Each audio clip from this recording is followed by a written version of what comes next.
اللهم صل على محمد وآل محمد۔ روز عاشور 10 محرم الحرام کو روز عاشور کہا جاتا ہے۔ نماز فجر کے بعد امام حسین نے باری باری یزیدی لشکر سے خطاب کیا اور وہ گناہ کبیرہ جو وہ کرنے جا رہے تھے اس سے متعلق خبردار کیا۔ آخر میں امام عالی مقام خود تشریف لائے اور ایک مرتبہ پھر یزیدی لشکر کو اس گناہ عظیم سے باز رکھنے کی کوشش کی۔ امام حسین علیہ السلام کے خطبے کے نتیجے میں جناب حر جو کہ لشکر یزید کے ایک بہت بڑے سپہ سالار تھے اپنے ساتھیوں سمیت امام حسین علیہ السلام کے لشکر میں شامل ہو گئے۔ آپ علیہ السلام کی تقریر اتنی متاثر کن تھی کہ عمر ابن سعد کے بھی کچھ فوجی امام عالی مقام کے ساتھ شامل ہو گئے۔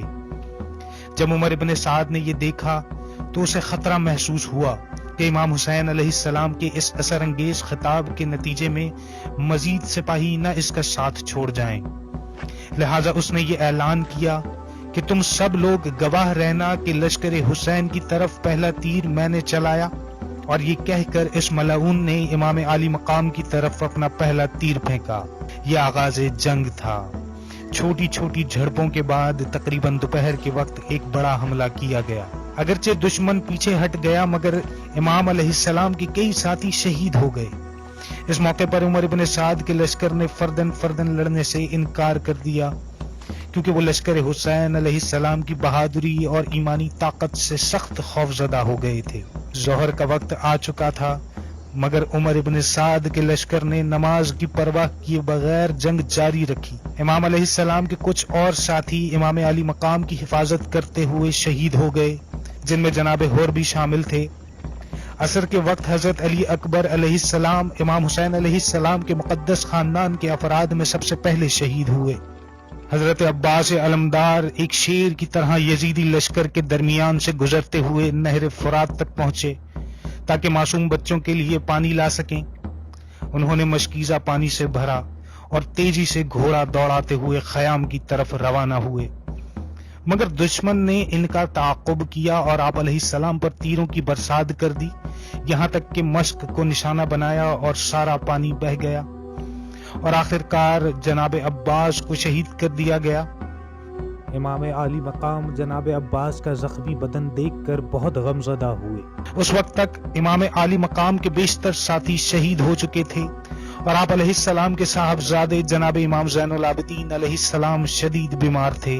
یہ امام عالی مقام کا صبر عظیم تھا کہ آپ علیہ السلام اتنے بڑے صدمات کو اپنے بلند حوصلے کے ساتھ جھیل رہے تھے۔ امام علی مقام نے اپنے شیر خوار کو گود میں لیا۔ شدت پیاس سے ان کی آنکھیں دھسی ہوئی تھیں اور لب انتہائی خشک ہو چکے تھے۔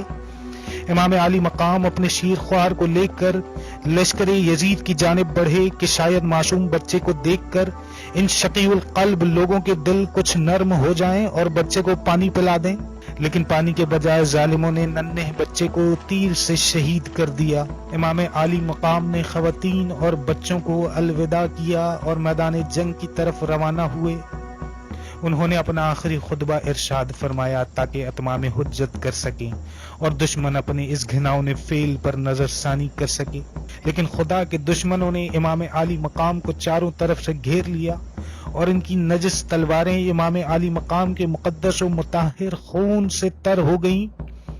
کچھ مورخین نے لکھا ہے کہ امام علی مقام کے بدن اطہر پر تیروں، بھالوں اور تلواروں کے 120 نشان تھے۔ امام علی مقام جب زین سے زمین پر تشریف لائے تو ایک انتہائی شقی القلب انسان نے آپ کے سر اقدس کو آپ علیہ السلام کے پاک بدن سے جدا کر دیا۔